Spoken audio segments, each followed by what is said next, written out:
Ay, bali, Ang asawa nimo ang akong asawa, og yang siya. ang inahan niya, ako tagas balay na pa. Ang inahan si imong ugangan. Dili ko tingalam sa tanim sir ng awas. Ugangan sir, ugangan. Si 15 pero ang magpataod ikaw. Kuha kami nga, kuhan. Kami nga, Family. Pero kinsa may magpataod ikaw o siya? bali siya, gita, Okay, sige. So siya. So sir, magbadala si ma'am og valid ID, a proof of billing sa ilang balay,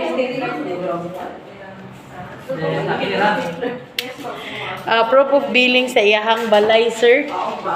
Kanang patauran karon proof of billing either tubig sa iya ka nakapangalan sa imo kaugangan. Dayon 1,500 nga installation fee, wala na tay activation deposit kay nahuman na to atong promo. Ako na siya is sir installation sa una man go sir, free installation me then activation deposit lang which is makuha na ninyo after sa inyong kontrata, pero karon sir kato siya nga promo is wala na. So installation fee na gid ang naa sa ato karon. So yes sir, so kani wala na ni siya kay iyaha man nakapangalan ang bill. Pero if ever gani sir dili nakapangalan sa imong ugangan ang bill, mangayo gitag authorization. Yes sir, mangayo tag authorization sa nakapangalan sa bill o ID po din sa nakapangalan sa bill. If ever dili nakapangalan sa imong ugangan ang bill. If ever po sa imong ugangan nakapangalan ang bill sir, unya ikaw ang mag-apply at the same time mangayo gyapon kag authorization sa imong ugangan. Ana, og imong asawa pud ang mga apply sir na dili man nakapangalan sa iyang bill, sa iyang mama mga gyapon siya authorization sa iyang mama. Yes sir, kay dili man nakapangalan. So mo ni ang atong gina-offer sir, 90 Mbps, 120 Mbps, 200 Mbps, 450 og 600. Mao dayon ni ang ato ang mga monthly nga ang atong bayaran kung unsa manggaling ang ato ang mapilian. Dayon na dayon mi promo sir. Gitawag na mo og piso power up, which is mag-plus ng kag piso sa imong monthly. Mag-add lang kag piso sa imong monthly sir, maada ni siya og 30 Mbps. So makaning 90 mahimo siyang 120 Mbps, 1,000 dayon ang imong monthly. Madaga piso. The same ani sir, mag-add gyapon tag 30 so mahimo siyang 150, 13 ang monthly. Pero kani diri sir, ang atong ma-add diri is 50. So kani siya sir, mahimo siyang 15, mahimo din siyang 250. Mahimo siyang 2,000, mahimo siyang 500. Ingana. So ingana ang kuan sir, ang among gina-offer pangutana. Mali kung mo approve na. Ang amo lang yung bayaran, ang kinirang 1.5.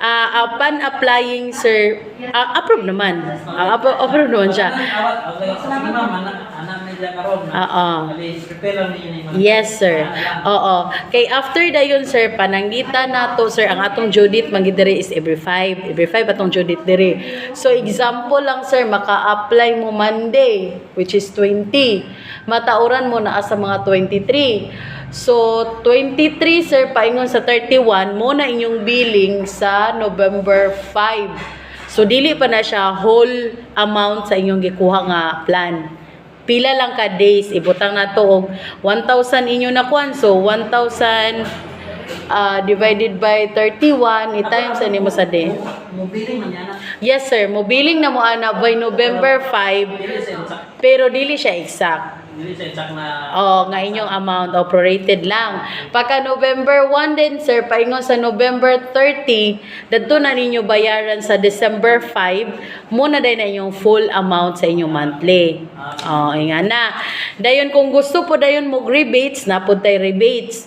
Example, dili man ka maka-rebates na sa October kay dili man whole month ang imuhang nakuan. So sa November sir, kung gusto kag rebates, 1 paingon sa 25 imo nang bayaran imong for the month of November. para may rebates. Para ma-rebate siya. Mura siya advance so 5 days ba?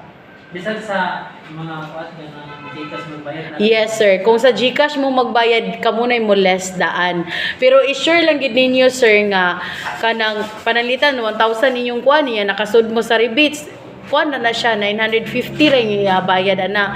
Pero kinahanglan sad sir nga before 25 mga 20 ana 21 ana mo bayad.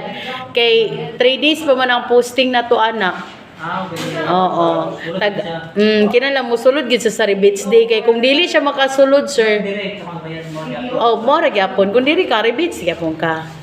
Nagyapon pero first bill ginato sir kinahanglan dili kita mo bayad sir. Kay dili magud full amount sir may namakwentan ka para dili libog ang imong account after.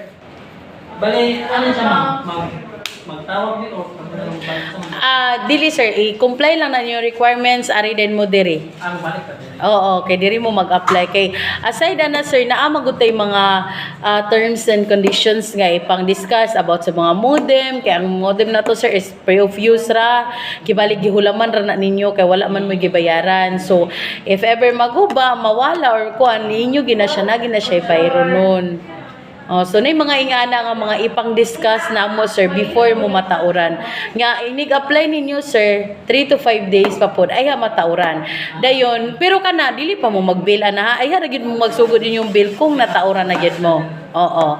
Kay pagtao na gamit man na ninyo diretso. Then adin tay free cable channels ana sir depende na sa unsa kadagan ninyong cable channel sa inyo kung gakwaon nga plan. Kay kanang cable sir nakabundle na free na ni Parasat sa inyo. Sige ma'am. Chicken. Contact number lang. Ang among contact number sir is dili gid mo makater labi na mo ginamong contact number per dili mo gaka-cater ana labi na wala po may account.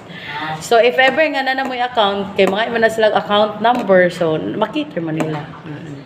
Balik lang mo diri sir if kuan ang imo ding ugangan di. Okay. Sige sir. Thank you.